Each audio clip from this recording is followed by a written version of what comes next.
Welcome to Synchronicity. This is the solo cast for the week. We're going to have a guest. It's already recorded, so I can officially say we have a guest. Later in the week, Jennifer Sodini is the guest. Coming up in a couple of days, I'll release that. It's going to dovetail nicely with all this stuff that's going on. Today is September 3rd, 2019. 9/3 or 3/9, depending on where you live. It's an auspicious day. It's a good day. That's all I can say. It's all I'm permitted to say about it. Welcome. If you are a new listener coming from the Duncan Trussell Family Hour, you may have heard me there. Doesn't my voice sound better here? Though I like the remote calls, but sometimes those, the recordings of them, you can't hear the full resonant tone of the voice, which is it's what we're going for with podcasts, right? So welcome. If you're here, we got a lot to cover. If you're new, I recommend going back to Imaginal Techniques #1. That's where all this imagination stuff kind of kicked off in terms of practical techniques that you can listen to. There are 7 or 8 or 9 or 10 episodes that have different techniques in them at this point. Some of them are clearly labeled. Some of them you have to look for, but they're all relatively in sequence from that first one. So go check those out if you want the techniques. And if you want to hear other stuff, you'll find it. It's there too. If you want kind of the inception point of this, you could probably go to that Mitch Horowitz podcast or a couple of before that when I really got tuned into Neville Goddard. It's a nice little like walk you up to where we are now. Okay. Also, before we get started on this episode, and this is a big episode, we're dealing with hidden truths, subtle realities, things we can't overtly see and experience. Oh, shit. So we got fun stuff going on. Before we get there, the tarot business. Oh my God, guys and girls and everyone on the spectrum. This shit has been incredible. I've done, I think, like 40, 45 readings over the past week, maybe 10 days, in person, Zoom, emails, Instagram, and man, if you want to learn something, offer it for free on a podcast because people come in droves and you learn it really quickly.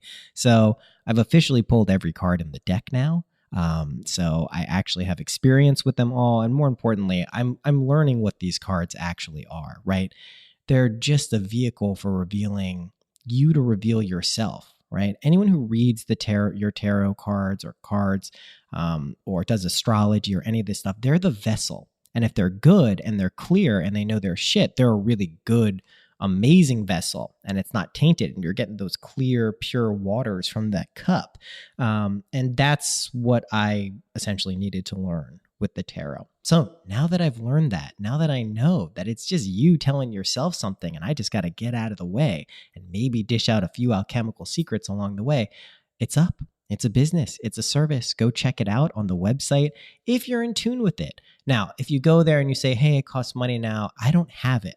Well, I'm going to do a little thing for you if you're one of those people. If you really don't have it, and I mean really, we're going to do something. You can hit me up on Instagram.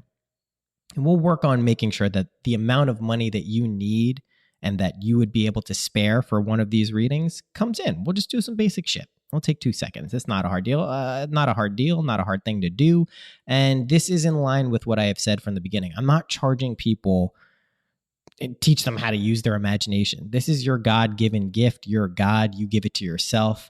You don't have to do anything to earn it. You don't have to pay anything to get it. But all these other modalities, which kind of they give us the little bump. I pull cards for myself all the time. I do astrology stuff because it's nice to get this outside perspective or seemingly outside perspective from these modalities, these decks, these tools that have been charged and are stable imaginal acts at this point. So that's there. Go check it out if you're into it. If not, just think I'm a loon who's trying to make a buck off tarot. Who knows? Your choice.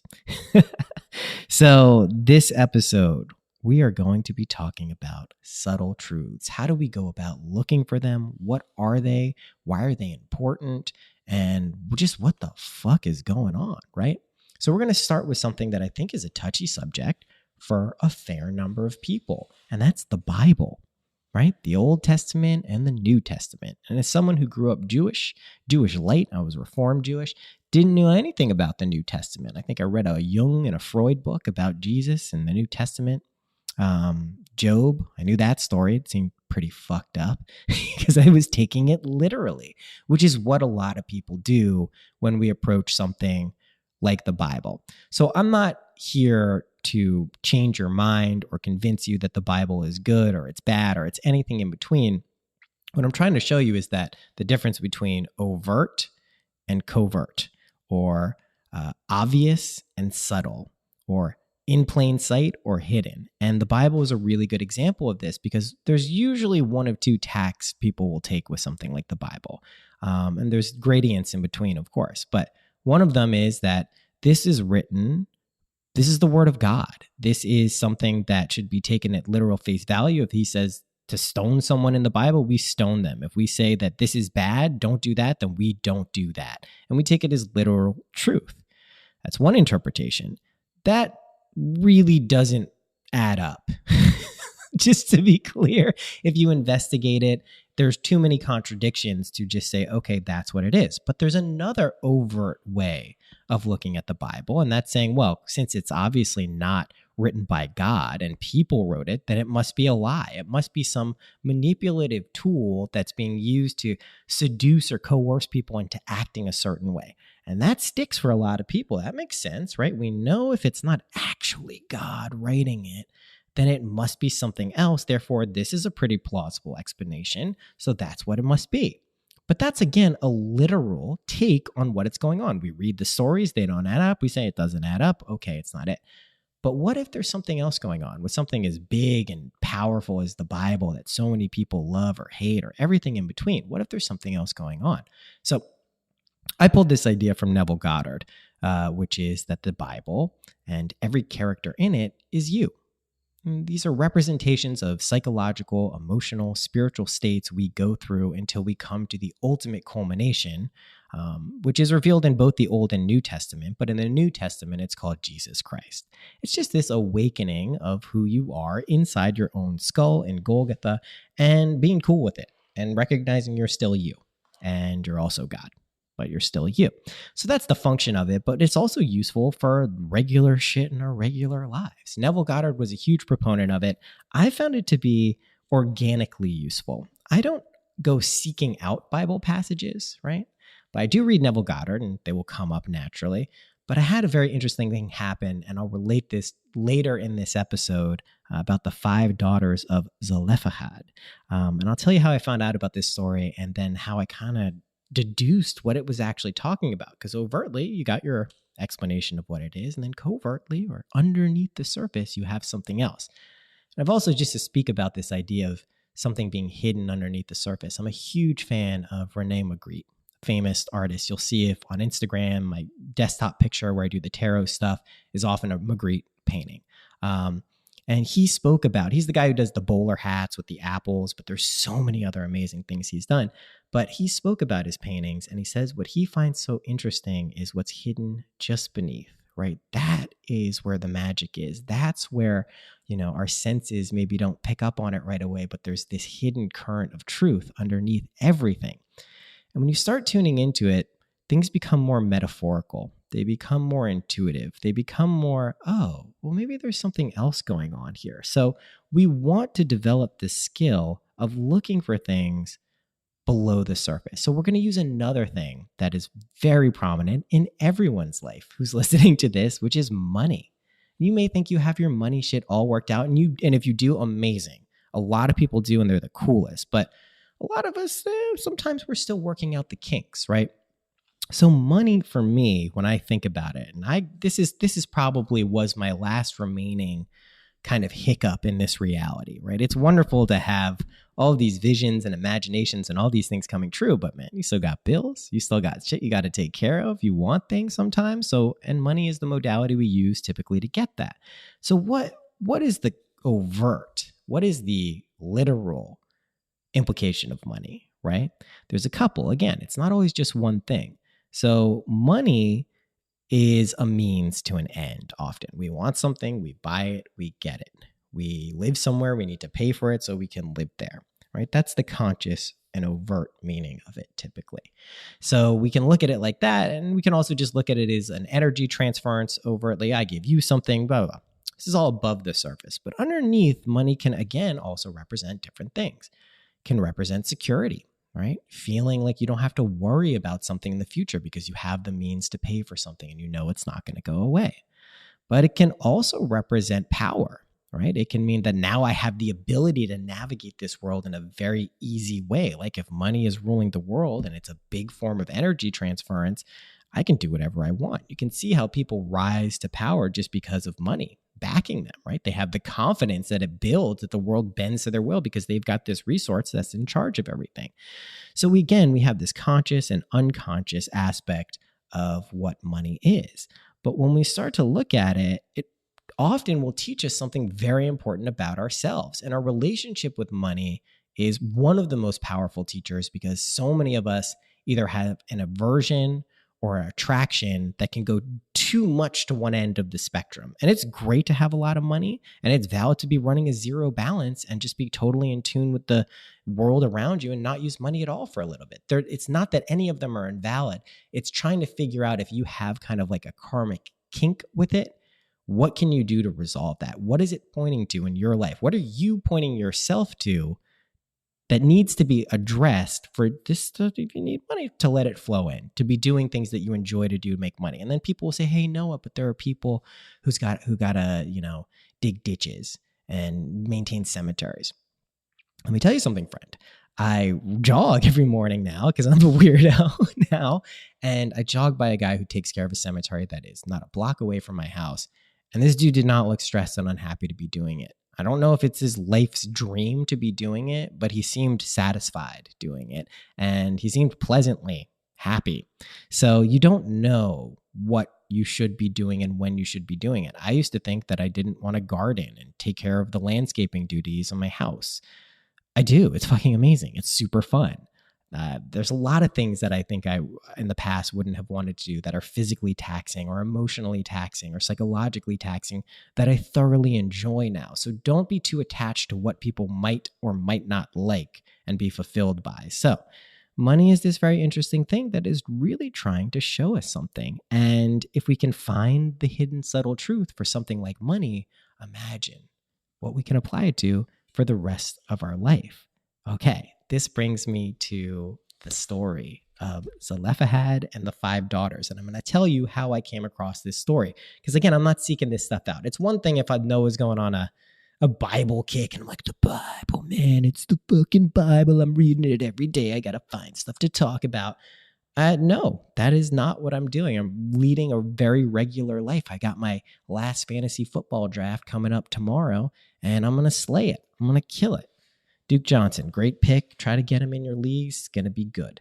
Anyway, Zelophehad. That's a nice pivot, right? From Duke Johnson for the Houston Texans to Zelophehad and the 5 daughters. Pretty good pivot, if you ask me. So this is how I found out about it. The other day, I was sailing with my wife, our son Eli, and our friend Jen Sodini, and my friend Brandon. And this is a very atypical thing. I do not want to make it seem like I've never sailed before up until that point. I had never really been on a boat like that before. I never really thought I would do that. Didn't specifically imagine that I'd be sailing on a boat in the Hudson River. But there we were. We were sailing. We were doing all these things. It was this wonderful experience of, steering a boat on the water. And it's just cool. It felt like Moana. I felt like Link in The Wind Waker. Zelda's good. And, it just felt amazing. It was a very interesting day. It kind of puts your mind in a different place. Like, wow, if imagination creates reality, this is some proof of it. So anyway, later that night, I ended up at a bonfire, which is alchemically, it's not water, it's fire. There's a 20-foot high, tall flame that's burning. It's super hot. It's crazy. There's these embers, these sparks flying everywhere. This isn't a vision. This is actually in my real life. So this is going on, and I'm actually sitting next to 2 people, one of whom was a rabbi, and one was another Hasidic person. And we were just talking about life. And somehow we got on the discussion of God, and I wonder how. And one of the people next to me, the rabbi, said, God is a feminist. And I was like, okay, that's interesting, because the Hasidic culture is not famous for how they treat women. It can be somewhat oppressive at times, but I was very interested in what he was saying. There was no judgment coming from me. And I was like, explain. And he's like, do you know the story of Zelophehad? And I was like, what did you just say? He's like, Zelophehad. I'm like, I have no idea the words you're saying. I didn't figure it out until afterwards. We Googled it. But he said the 5 daughters. And I said, no, I don't know this parable at all, but it sounds really interesting. And if you're telling me it points to God being a feminist, and that's coming from you, this is something I'm very interested in doing and hearing about. So I'm hearing about this story, and here's the story of Zelophehad and the 5 daughters. So there's this dude, Zelophehad, and that translates to dark shadow. Interestingly enough, I did not know this at the time. And Zelophehad was the Sabbath, and you're not supposed to do certain things on the Sabbath. You're not supposed to, there's a whole list of activities that you're not allowed to do. And one of these activities was that you can't pick up sticks. You can't pick up sticks while you are on the Sabbath. It's just one of the things you're not allowed to do. And so Zelophehad was like, you know what? Fuck it. I'm going to pick up these sticks. And they're like, dude, if you pick up these sticks, it's going to be bad. It's not going to be good. The punishment is very severe. And he's like, nah, I'm going to pick up these sticks. I want to pick up these sticks. Sounds like a good thing to do. I'm going to do it. So he picks up the sticks and they go, dude, the punishment is we have to kill you. You have to be killed now. And he's like, okay. All right. I guess that's the punishment. So they kill him. Now, Zelophehad has 5 daughters and no sons. So this is just before the tribe of Israel is about to enter the promised land, like right before. So all of a sudden, this land that was promised to Zelophehad and his family is no longer there. It's not available. And so the daughters are like, what the fuck? Like, dude, first of all, our dad is tripping. Like, I mean, I don't know if they said that, but like he did something he wasn't supposed to. Why are we being punished? Just because we're women? So they go and they go to a priest, they go to all these people, but eventually they get to Moses. And Moses is like, hey, let me go to God. I'll ask him. This is a complicated thing. I get it. So he goes to God and God says, all right, I hear it. Yeah, no, they get the land. Give them the land. And so that's the story of Zelophehad and the 5 daughters. So I'm listening to this story around this fire and I'm like, wow, that's really interesting. I didn't really get what it meant, kind of the alchemical meaning, but it was just like, I'm going to research this when I get home because I bet there's something here. So the following day, Brandon came back here. We were on land this time. This is the guy who had the boat, and Alexis was here. And I was like, oh my God, I think I figured out what this story means alchemically and how it relates to imagination, how it relates to God, how it relates to awareness. So I wonder if you picked up on the meeting, and I bet some of you did. So here's what it means alchemically. And you can say like, how did you figure this out? I didn't read it anywhere. I've never heard of this story before, but it just makes sense when you think about it. So here's how it relates to imagination and just kind of the subtle realities of what's going on. So Zelophehad is the dark shadow, right? Remember, every character in the Bible is you. So that means Zelophehad is you. The people telling him not to pick up the sticks are you. The daughters are you. Moses is you. God is you. All of these people, right? So Zelophehad is this dark shadow, right? And this dark shadow is doing something he's not supposed to be doing, or told by others he's not supposed to be doing. And what is he not supposed to do? Pick up sticks. Such a silly thing, right? Alchemically, we don't even have to look at it alchemically. Let's just say it's just this thing. But what it represents is going after that which is unseen, feeling after the truth of reality, who you really are. And they say, don't do it, man. Don't do it. If you do it, it's going to be bad. But he does it anyway. We do it anyway, right? And what happens? Lo and behold, he does it. And they say, you're dead. You have to be killed now. Execution is the price you pay. So this dark shadow aspect, this part of you that doesn't believe that you are God, that you are in control of this narrative, that everything that denies this and proves to you that it's not true, every scenario intellectually, logically, rationally that comes up and denies this fact is literally all of these people saying, don't do this, don't do this. But when you do it and you see what's really going on, the part of you that didn't believe that this is the way it works is killed. Okay, well, that's great. That makes sense. Okay, we're on board now. We're still good. Seeking after the truth. You found it. Now you die when you found it because the limited version of yourself no longer exists. But what about the daughters? Well, the daughters, there's 5 of them. This was the key. There's 5 senses. The 5 daughters represent this world of senses, this effect of the cause is imagination, are seeking after this, and this is the effect. These are the daughters. This is how I figured it out. So thank you, daughters. I love you very much. So the way this works is that this is all well and good if we conceptually and intellectually discover kind of how all of this works. But if we don't see it reflected back in this world, it's not that convincing, is it? Our direct experience kind of invalidates it. So what is the alchemical secret here? What is actually going on? So the daughters, the five senses of this world say, hey, we want to go to the promised land too. It'd be great. Our dad did this thing. This previous version of us did this thing, but we want to get there too. So eventually they go to Moses, right? They get to Moses. They're trying to get to the promised land, and Moses represents the feeling, right? The aspect of yourself that binds your imaginal reality to the physical world, that creates it, allows it to happen. Moses is that feeling aspect, right? When we're doing our imaginal act and we feel the wish fulfilled or we hear it, right? Imaginally, that's the thing that actually activates this into this world. And so Moses, this feeling aspect, goes to God, this unconscious, unconditioned awareness, this I amness that is the very deep essence of who we are. And the deep essence says, yeah, go for it. You got it, feeling. You're with it. So then what happens? He goes back. Moses goes back. You go back. You tell your senses, you got it. It's good. And they go, yeah. And they go, yeah. So then they chill out and they enter the promised land. And that's exactly what happens when we use our imaginations every single time. You do something, you have this feeling that you want to go somewhere. You're Zelophehad. You need to, this desire needs to be explored in some real way. So you're a Zelophehad. People are like, nah, man, that's not you. And that's internally you. It could also be external people, but they're like, nah, that's crazy talk. That's nonsense. So you do it. And then your whole world changes. You just killed yourself. You're a different version. But then you're doubting it because you did it in your imagination. You feel differently, but you don't see the stuff, right? But that feeling aspect activates it. It allows it to happen. You know this as true. This is your faith. This is how you pray. Imagination plus faith is prayer. You do that and you relax and you chill. You go, did I really get it? Is that really happening? And the second you go back to yourself, yeah, you got it.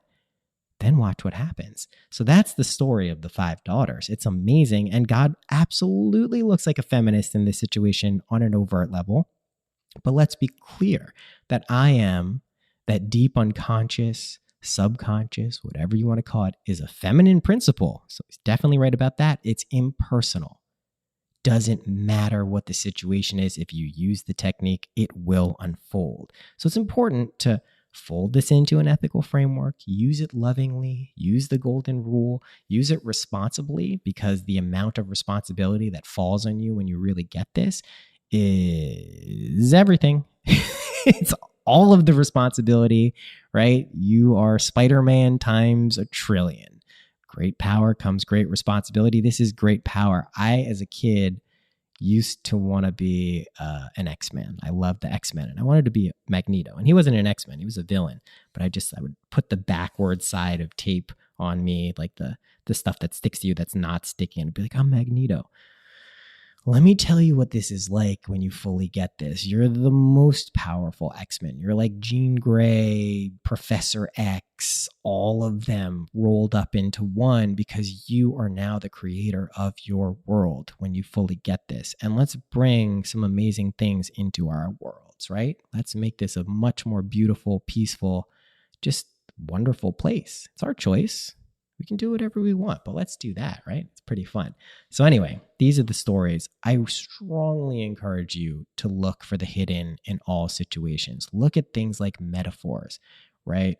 When you clean something up around you, you're cleaning some aspect of yourself. When you're kind to the person, even though you maybe, you want to feel it naturally, but maybe you just take a beat and are just a little kinder than you need to be, that's you doing it to yourself. And the more this adds up and the more you really kind of ride this wave of grace, right? And that's just love in action. That's all grace is. It's just love in action. And it's a gift. It's a gift that we don't do anything for it. We don't have to be a certain way to access this. It's just given, and it's yours to claim whenever you want. So that's the cool thing. That's really cool. So welcome for new people. Welcome to old people, to all people who are here now. We're going to have a lot of fun Shit's getting pretty fucking cool. Success story episodes are coming up soon. There's been some big ones, from houses to relationships to money to jobs to all this cool stuff is coming in, and I get to bear witness to it, and it's fucking great. So stay tuned for that. Music that you hear on these episodes is mine. I have an album coming out in 2020. I'm cranking these demos out. You're hearing early incarnations of them. Some people say don't do that. Don't put it out. I like to put it out because it's fun. So this one today is called Jamaica. You're hearing a little bit of clip of it. About an hour's worth of work. It's feeling pretty good. I think we got about 7 or 8 real good ones coming up. If you're into that, hit me up. We can talk music. I am looking for people to collaborate with who are very serious about making hits. I mean that for real. Like, if you want to make some hits, you want to do some shit in the world, hit me up. Noah@syncpodcast.com. That's it. Rate and review this podcast. That's it. Tarot stuff for people who have listened to this point. I'm telling you, this tarot shit's legit. I know it because I'll look back at the emails I wrote and I'm like, oh my God, like, I wish someone would tell me this stuff. And then I reread, I'm like, oh, you are telling yourself it too. So go check those out if you're into it. Stay tuned for some amazing guests. I'm going into the city later this week. There's going to be some fun stuff going on. So stay tuned for that. And until then, happy imagining.